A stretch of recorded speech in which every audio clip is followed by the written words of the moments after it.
Welcome to question and answer time number 8 with Adam Neely. I got a long one for you today where I'm going to be answering all of your questions about bass and music in general, so let's get started. Question and answer time with Adam.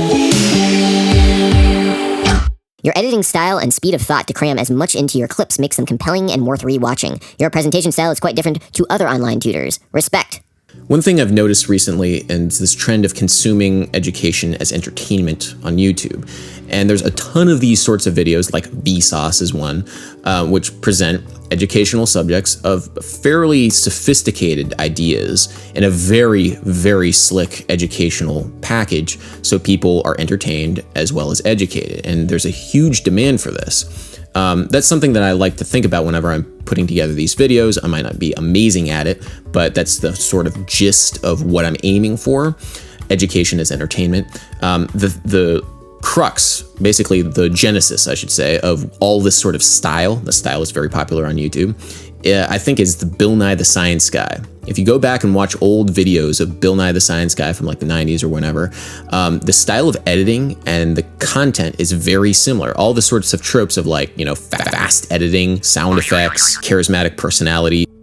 That's, I think where a lot of this sort of style has come from. How do I develop an ear for bass? I play guitar and my ear is okay. I find some melodies, but I tried bass, and on the notes that I can't reproduce with my own voice because they're too low, I'm practically tone deaf. I jammed with a guitarist and I couldn't find the tonic. All these notes just felt the same. Any tips? So this is something that I've talked a little bit about before. Bass guitar does not fit within the tessitura or the range of the human speaking voice, and our ears are naturally attuned to hear each other talk and distinguish pitch between human males and human females. So bass guitar is too low. So there's a few things that I would suggest. The first thing is to try and sing along with yourself as you're playing and start in the upper register of the bass guitar, because the upper register actually does start to overlap with the human male speaking voice, the human male singing voice. Try singing along, and then also once you've gotten used to singing the same pitch, try singing an octave higher and then work your way down the bass. That way you'll sort of understand the relationship of the pitches that you're playing and relate it back to the octave higher that you're singing. Another really good just sort of thing for picking out different bass lines. The internet is amazing. We're living in a wonderful future fantasy world of music. We can find isolated bass tracks to basically everything. So if you're ever like listening to a song, like a popular song, and you don't really know what the bass line is, just search on the Google for isolated bass track, Hey Jude or whatever. And then you'll just be able to hear just the bass line. And that will go a long way to being able to, attune your ear to the bass part. It took a long while for me to be able to do that. And it takes a long while for everybody to be able to do that. So you're in good company. Everybody has trouble with that. Can you play Freebird? I can, and I won't. Great video. In Oz, this is all exactly the same. Instead of A, N, B, we call it covers and originals. Covers are a great way to feed the family, but there's almost no growth to your income. Sure, a wedding will pay more, you could ask for a little more as time rolls on, but the earning potential for type B or originals gigs is limitless, but it might be nothing. I have about 100 type A gigs booked till December, but I still have over 40 type Bs. Mixing it up is so important for my income and sanity. Thanks again for a very cool and relevant video. Yeah, so that's technically what I should have been calling the two types of venues and two types of gigs. Cover gigs and originals gigs. I wanted to sort of take away any other connotation, like musical connotation, for what exactly was required from each one of those particular sorts of performances, and that's why I call them type A and type B. But yeah, that's essentially what it boils down to. Hey Adam, recently my school's band got a new band teacher, and one of the biggest transitions is how he wants us to play in just intonation rather than equal temperament. It's no big deal for me because in band I play euphonium, so I just lip down or up. However, we do the same in jazz band and I play electric bass for the most part. I've been finding it hard to hit chords with the electric, and I found myself only really in tune with chords with the stand-up bass.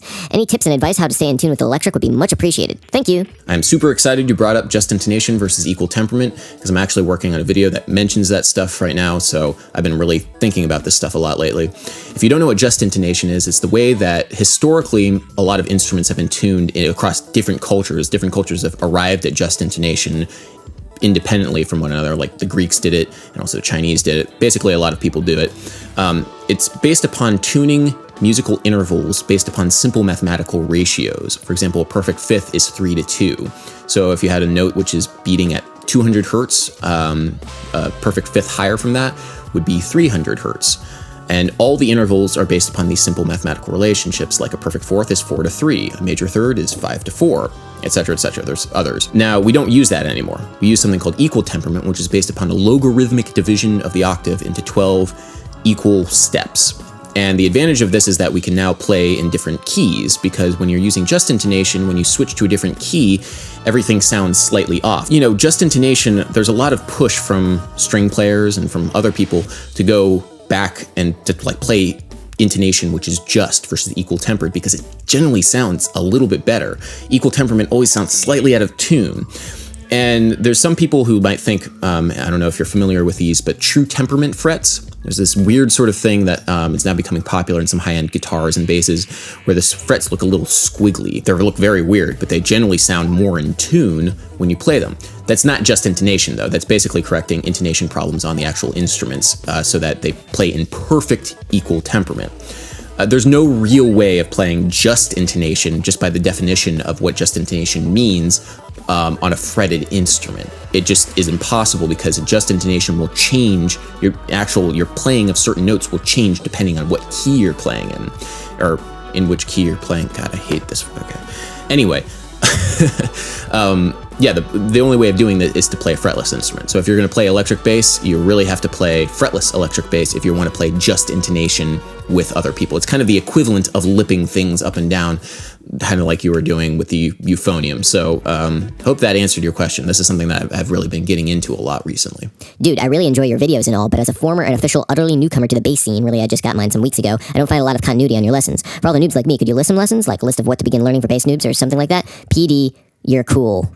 I did that sort of on purpose, to be 100% honest. My videos aren't supposed to be some sort of replacement for a private teacher or private instructor who will be able to structure your lessons based upon, a sort of linear understanding of where you're supposed to be at what point. There's also other great YouTube videos and YouTube channels which provide a little bit more of a linear understanding of how to start, like this is the beginning and this is where you should go from here.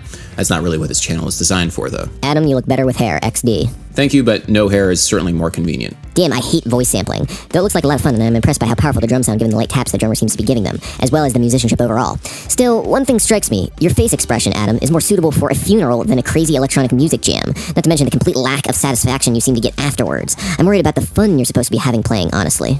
Yeah, so at the end of that take, I definitely look pretty pissed off, don't I?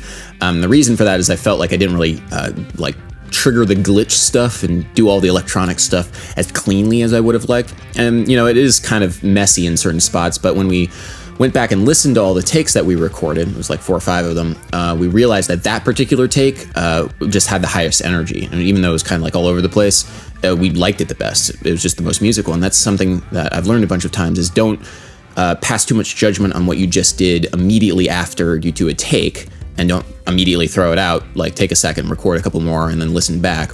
And you'll often be pleasantly surprised. I've kind of just forgot that the cameras were rolling, of course, so that's why I look really pissed off. The other point about how I normally look, I'm actually have a very, people always say that I look completely bored while I'm playing, even if I'm playing like really complicated things.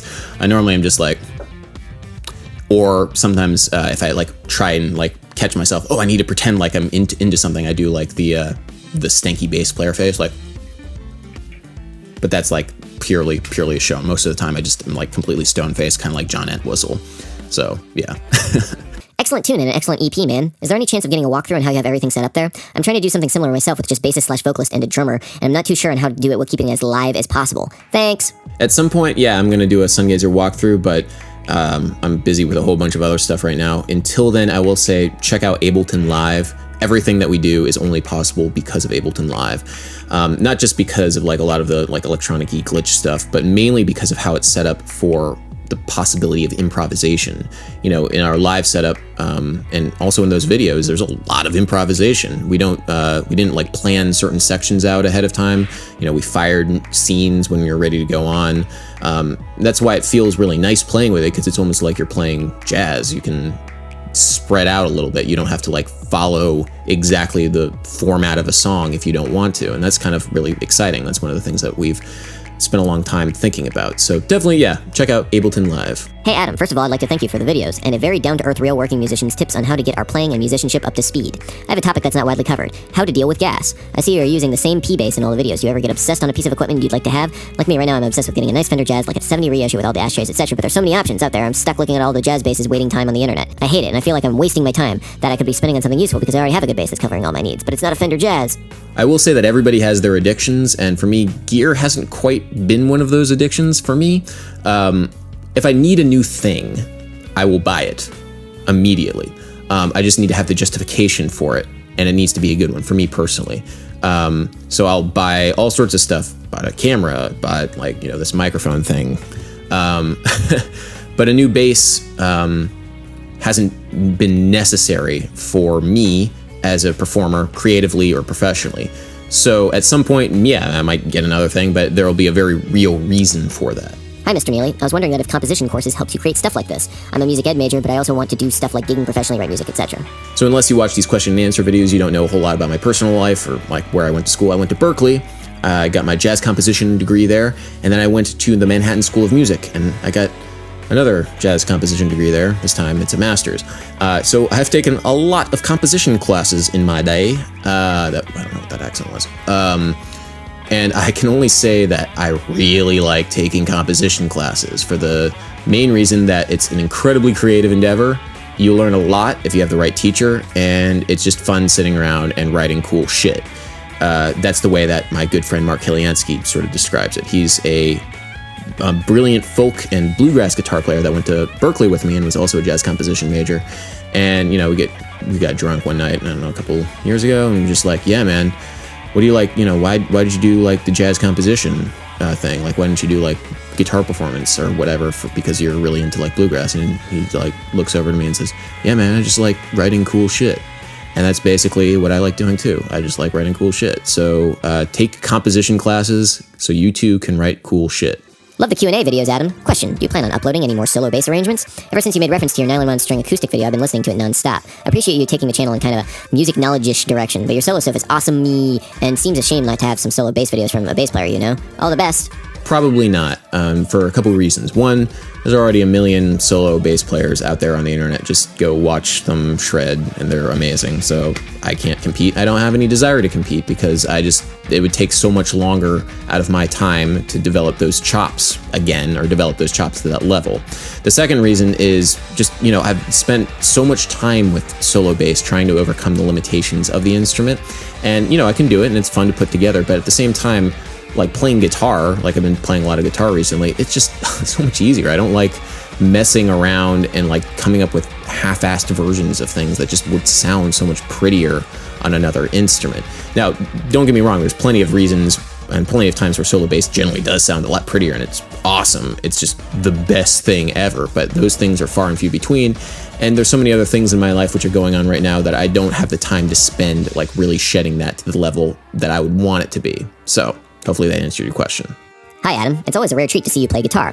Correct me if I'm wrong, but I remember you saying you're fairly competent on guitar, bass, and piano. My question for you is, how do you manage performing and practicing multiple instruments? Do you just focus primarily on bass and sometimes pick up the guitar periodically? As someone who wants to go about learning both the guitar and bass at high proficiency, I always find it challenging to decide which one I should regularly practice. Is it even possible without making some sacrifices? One player I like a lot is Charlie Hunter. Has a custom-built instrument that serves as a bass and a guitar they can play simultaneously.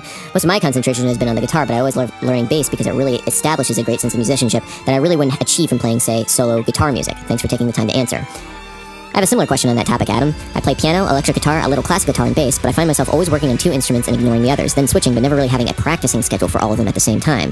Is this okay? Do you have any tips on managing practice on multi-instruments? That's a fantastic question, both of you, and honestly, I have not figured out the right balance yet. I might be getting closer, I guess, I don't know. But yeah, I do all three professionally. You can see me here playing keyboard in the wedding band. I do, this is me playing guitar for So Far Sound, and of course I play bass. Professionally, I've done for quite some time. I would say that it entirely depends on what gig I have coming up, and then I shed for that gig. And it's just always this crazy process of me like, oh crap, I haven't practiced in a while on this instrument. Oh God, oh God, oh God. And then I spend a whole bunch of time trying to get together stuff and chops, and just sort of making a fool of myself.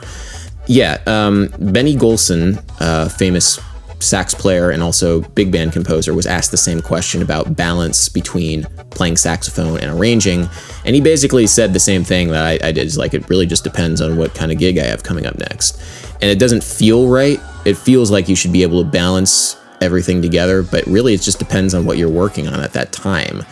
And bass is my preferred one. I prefer to play bass hands down as my favorite instrument to play, but I do the other two to fulfill a creative itch because I do like the added harmony. I do like physically playing them. They both feel very different and very rewarding, And it's also nice to say like, hey, you need a keyboard player? Yeah, I can play keyboard. Hey, you need a guitar player? Yeah, I can play guitar. It's nice being a jack of all trades in that regard for certain circumstances.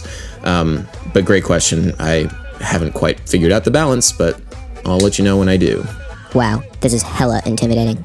So I don't mean to intimidate with my really advanced videos. I certainly don't want to do that. So please don't think that this is expected of you or that everybody can do this, because honestly, my videos some of the subjects are pretty damn advanced. They are not for the faint of heart. People have said that, my videos are really geared to the advanced professional, and in a lot of ways they are. But the main thing that I want for these videos is to be a source of inspiration for people, to see what's possible, to see my obvious enthusiasm for the music, enthusiasm for musical concepts, and just get excited along with it, even if they might not understand everything. I can think about the exact moment when I wanted to dedicate my professional life to music, and it was at a Dave Brubeck masterclass. And Dave Brubeck, a fantastic jazz pianist, of course, was playing along and playing duo with Christian McBride, bass player. And between the two of them, oh my God, I did not know what was happening, but it was so cool. It was so cool, and they were so excited to play too. They were just like chilling and they're just playing, and out was coming some pretty freaking amazing music.